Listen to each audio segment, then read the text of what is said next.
Assalamualaikum. My name is Anis Aimuni binti Bukhari from Group KBA 2432B, and I'm going to present an analysis of firm's financial performance on Nestle Malaysia Berhad. First, we will go through the company background. Nestle is the world's largest food and beverage manufacturer. Headquartered in Switzerland, Nestle is present in 191 countries around the world.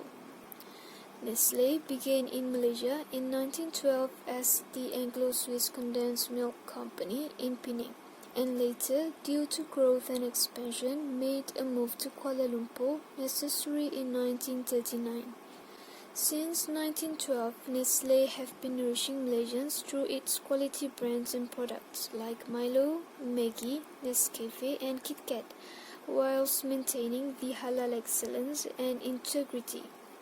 This is in line with their purpose of enhancing quality of life and contributing to a healthier future, as well as their promise of delivering good food, good life to all. Following the nation's independence in 1957, there came a need for increased job opportunities and more product options. Following this, in the mid-1960s, Nestle began its culinary products division, producing exciting culinary solutions under the well-loved Maggi trademark. This led to the establishment of their first manufacturing facility in Malaysia. Today, Nestle Malaysia operates 6 factories and employs more than 4,600 employees nationwide, producing over 500 halal-certified products. Many of their key brands have now become a part of Malaysian households for generations, including Malaysian favorites such as Milo, Maggi, Nescafe and KitKat. Now we move to the performance of Nestle Malaysia Berhad.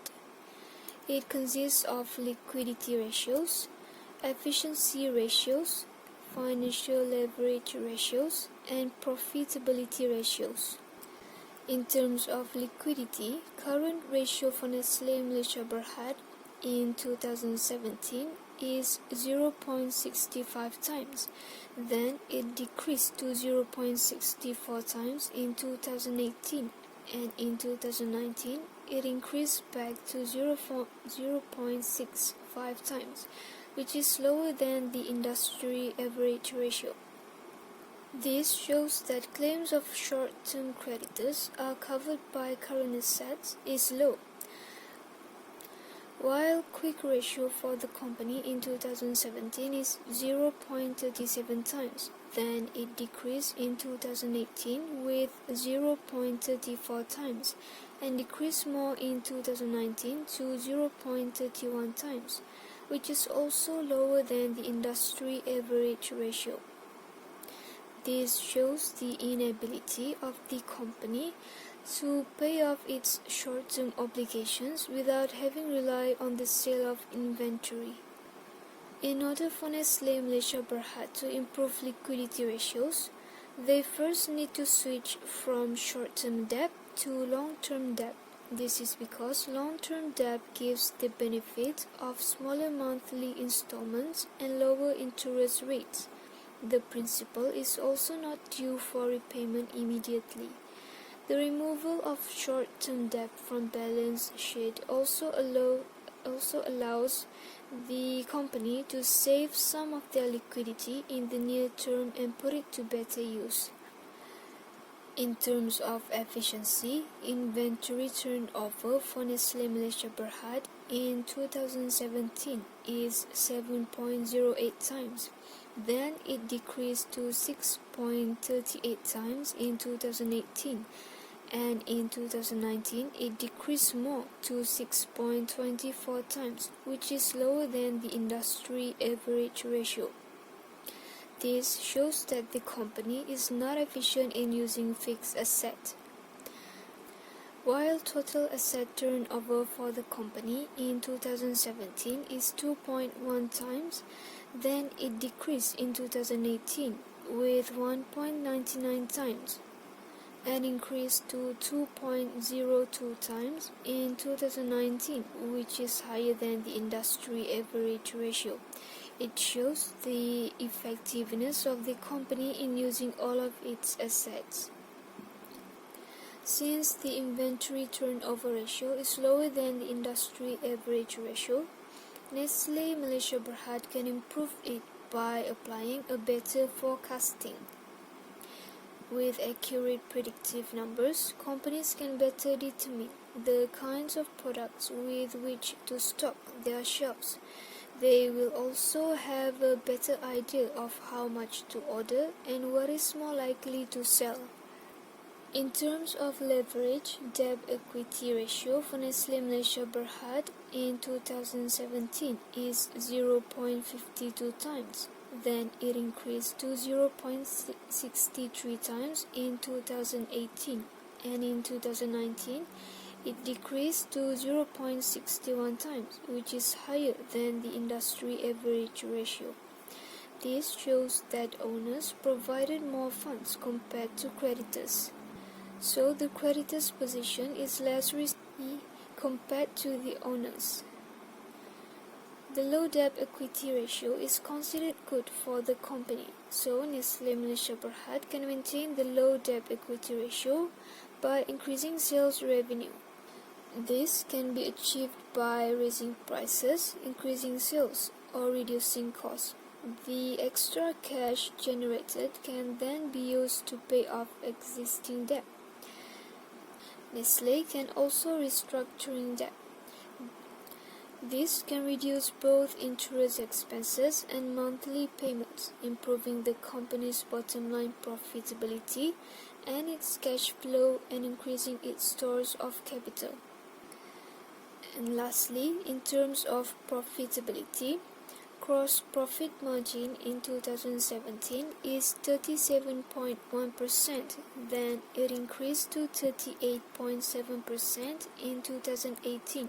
And in 2019, it decreased to 37.6%, which is higher than the industry average ratio. This shows that the company is able to control cost of goods sold relative to its sales revenue.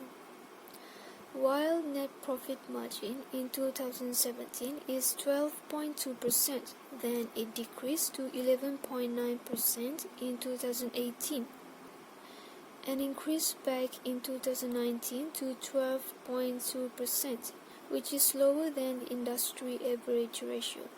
It shows the low ability of the company to get higher returns from the operation. Next, return on total assets in 2017 is 24.6%, then it decreased to 23.7% in 2018. And in 2019, it increased to 24.7%. The ratio is higher than the industry average ratio, showing that the company is efficient in using its assets. Other than that, return on equity in 2017 is 101.05%, then it decreased to 100.7% in 2018 and increased back to 101.2% in 2019, which is higher than the industry average ratio. This shows the good utilization of equity capital, but it could also mean that the company has taken on a lot of debt. Nestle Malaysia Berhad can improve net profit margin ratio by increasing revenues, such as through selling more goods or services, or by increasing prices. Increased revenues lead to increased profits, but they also mean a larger figure at the bottom of the net margin equation. So, the best strategy is to focus on increasing sales and decreasing expenses simultaneously. Nestle can also increase their net profit margin ratio by reducing costs. For example, find cheaper source for raw materials.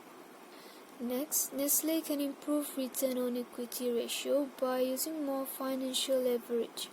Companies can finance themselves with debt and equity capital. by increasing the amount of debt capital relative to its equity capital, a company can increase its return on equity. Other than that, increasing profits relative to equity also increases a company's return on equity. Increasing profits does not necessarily have to come from selling more product.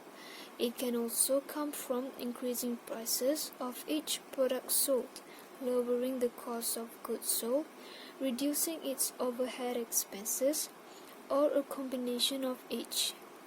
Now we had reached the end of my presentation. Thank you.